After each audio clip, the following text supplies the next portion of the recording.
I would request Dr. Tanish Modi sir to introduce our next speaker. Okay, next speaker is Dr. Suresh Damodaran. His qualification is MBBS, MRCP, UK, CGST, Internal Medicine, London's CCST, Diabetology, Endocrinology from London, and consultant diabetologist and endocrinologist. The consultant diabetes and endocrinologist honorary consultants in Hereford University Hospital, Plymouth, UK, and Sri Ramakrishnan Hospital, Coimbatore Institute. This award and recognition the Donald ID Elsewhere International Scholar Award. Now over to Dr. Suresh Damodaran, sir. Thank you very much for the wonderful opportunity, and I have to thank the organizers for providing me this opportunity. So today, my talk is about multifactorial approach to diabetes management. Why it is important, I think, being a glucocentric way of approach, it doesn't got a much of advantage, and the challenge is that we got a multiple factors in diabetes that needs to be controlled really well. So if I can, next 20 minutes or so, I'll rush through with some important points, messages to take home actually. So this is the thing that I want to say. It's about a multifactorial approach we need to deal with, and then to understand the multifactorial approach with the GLP-1, whether it fits in anywhere. And it is a sponsored talk from a Eli Lilly company.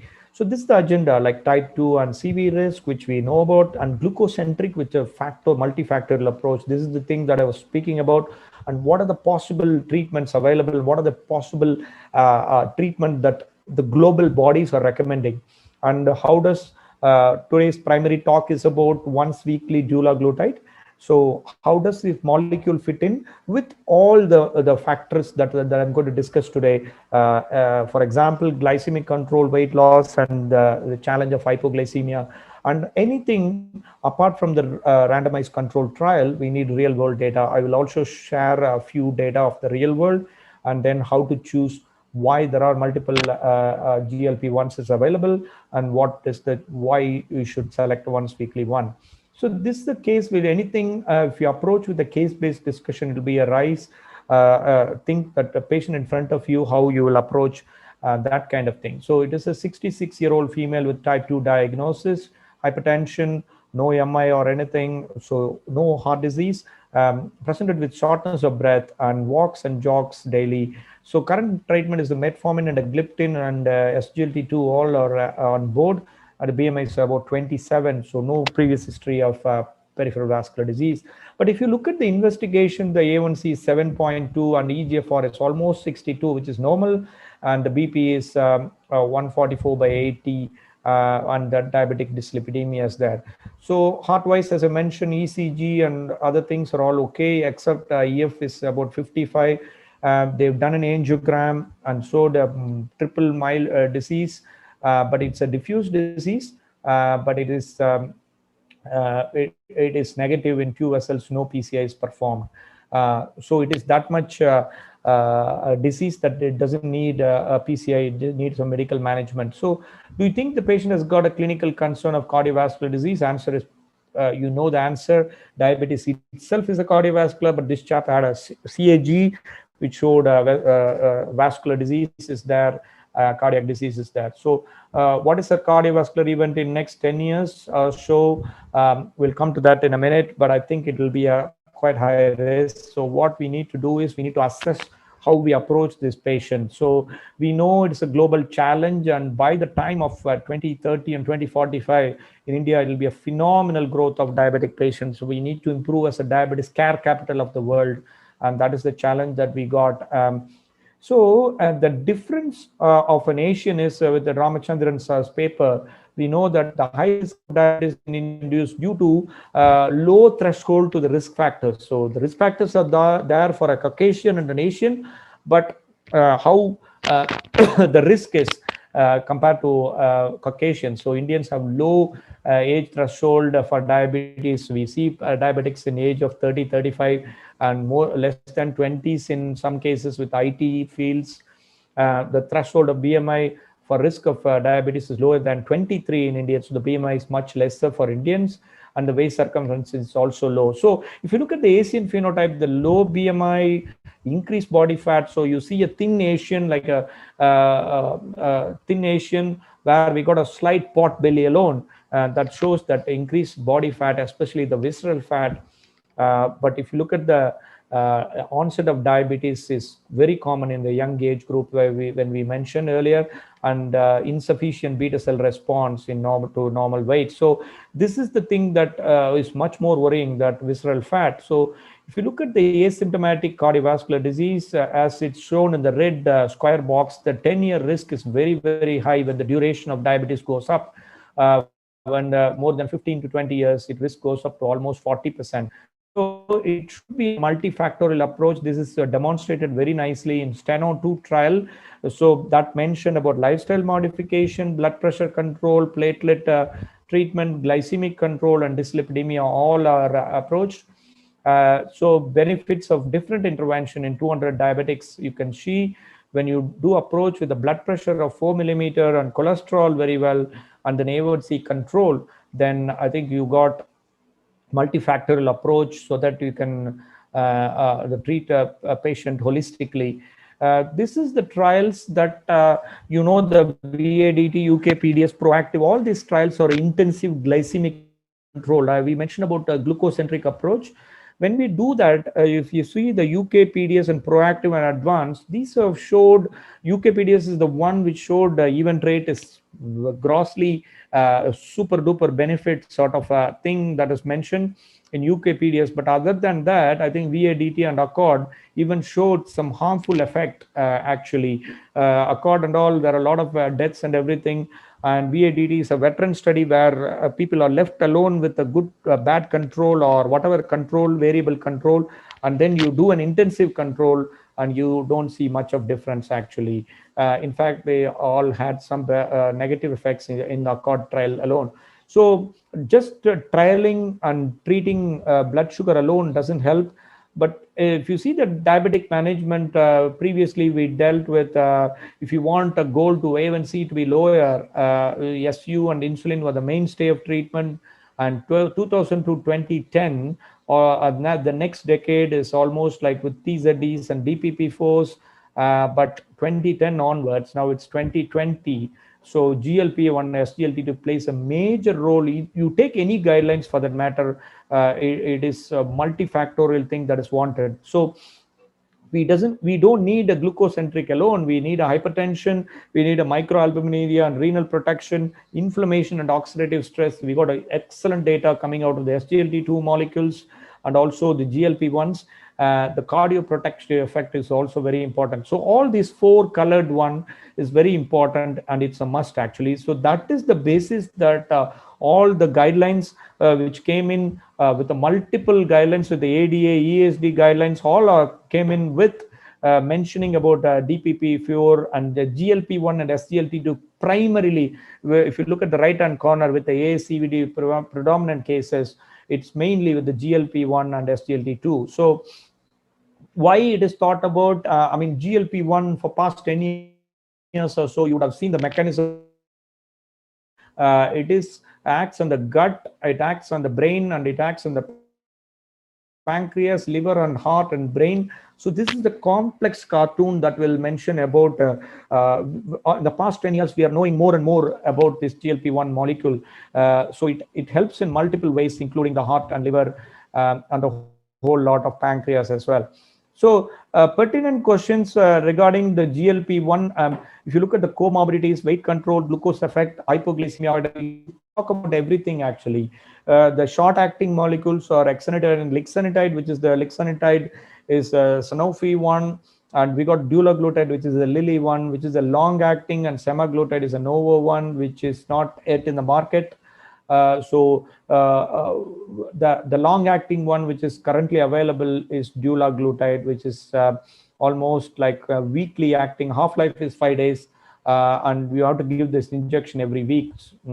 So the efficacy, any drug efficacy and side effects are very important. So as I mentioned, in past 15 years or so, the data has been emerging for GLP-1s with the lead, duration, award, sustain for semaglutide, and then the lead study is from liraglutide. So you can see with a whole lot of trials that we're getting emerging data. And it's a good time to have a GLP-1 with amount of data is available. You can dissect any data and see whether this molecule is helpful for any comorbidities for Asians or I don't know, for obese people, non-obese people. We can analyze the data. So on analyzing it, if you look at the in A1C lowering efficacy of GLP-1 between Asians and non-Asians, it is an analysis, and it shows any drug that is not useful in Asians is not going to be useful in India. But I think it favors the treatment. So both the non-Asian and Asian dominants, both are have got an extreme good efficacy. So that is regarding efficacy number one. Number two is the weight effects, which is the extra advantage which sulfonylurea, glitazones, and other drugs of insulin, which can reduce the blood sugar, doesn't have. So the weight effect, if you look at it consistently, there is a weight loss. In fact, the Pioneer study and Sustain had a good weight loss, including the award as well, had a good significant weight loss. So the lead duration, whole lot of trial, the one common thing is the class effect is the weight loss. So what about what happens with the patients of type 2 with and without obesity? It favors both. If you look at the right hand graph, the graph is moved, that is favoring the GLP-1 in the right hand corner. That shows that these drugs are effective for Asians as well.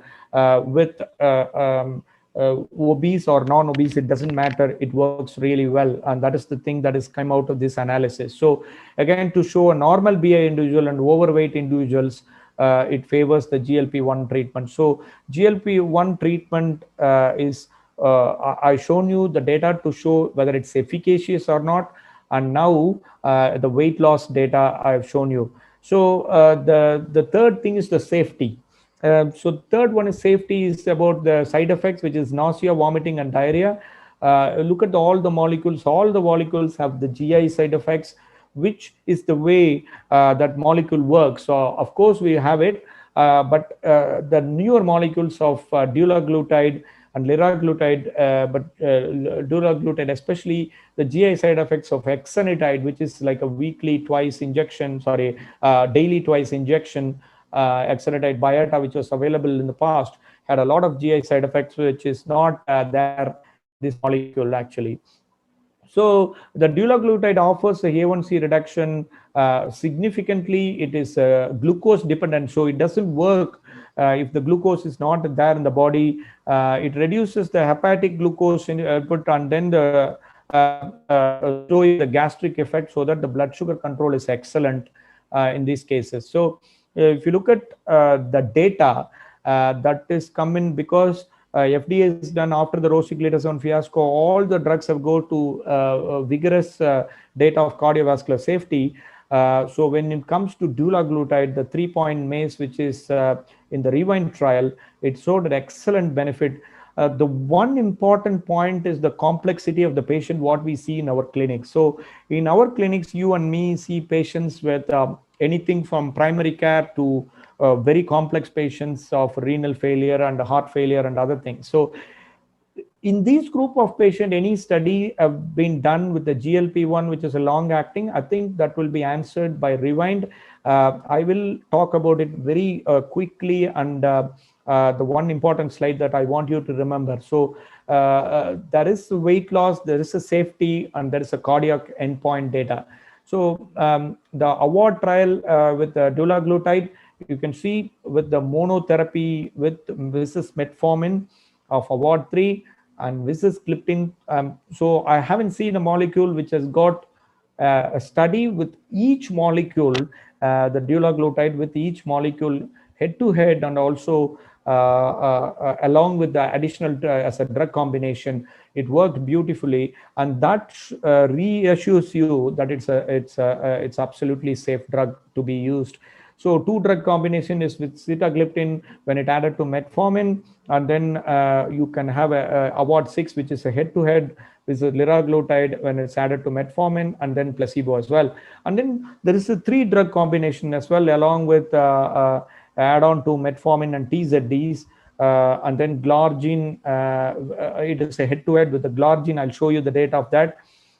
Then The two other drugs are metformin and sulfonylurea, and two other drugs is Award 10 is SGLT2 and metformin. The synergistic effect with SGLT2 is really great signs to be watched in, because the SGLT2s have got its own role. I'll show you the data of head-to-head trials with duraglutide and liraglutide.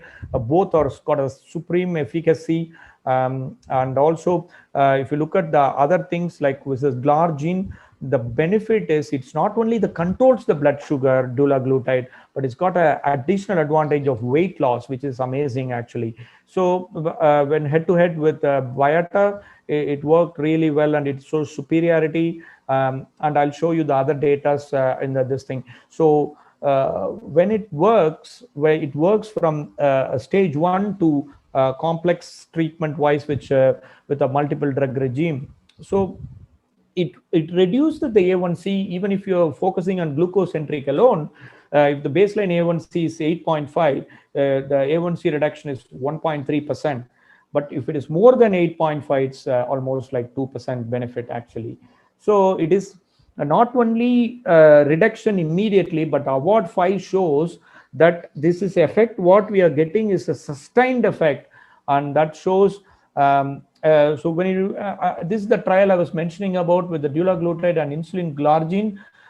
There is total injection of 364 with insulin glargine, and here it's because it's a weekly injection, it's only 52 injections from the dulaglutide point of view, but the weight loss is quite significant and it's maintained for 1 or 4 weeks, as I mentioned earlier when it's a compared trial with the sitagliptin. So this is the thing that I want you to focus on, the REWIND trial. So if you want to take a couple of points or the slides out of my talk, I've just focused on the mechanism. And then second thing is the head-to-head trials is being done with extreme evidence in the in-between area I showed you. Now the third one I want you to take back home is the REWIND trial. If you look at the number of patients, you can compare.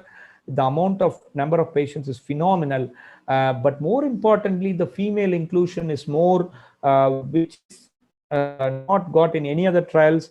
And when we do a clinical trial, people select a high-risk patient and show that high-risk patients also the patient is the beneficial effect is there. But the point is, in a clinical area, we tend to see all sort of patients. We want to know a drug which is being tried and tested with research evidence for a primary prevention patients, which is beautifully shown in a REWIND trial. The duration of trial is 5.4 years, which no drug had it. And then the second one is the number of patients, 9,900, no trial had it. And then the third one is the inclusion of primary prevention patient, which no trial had it.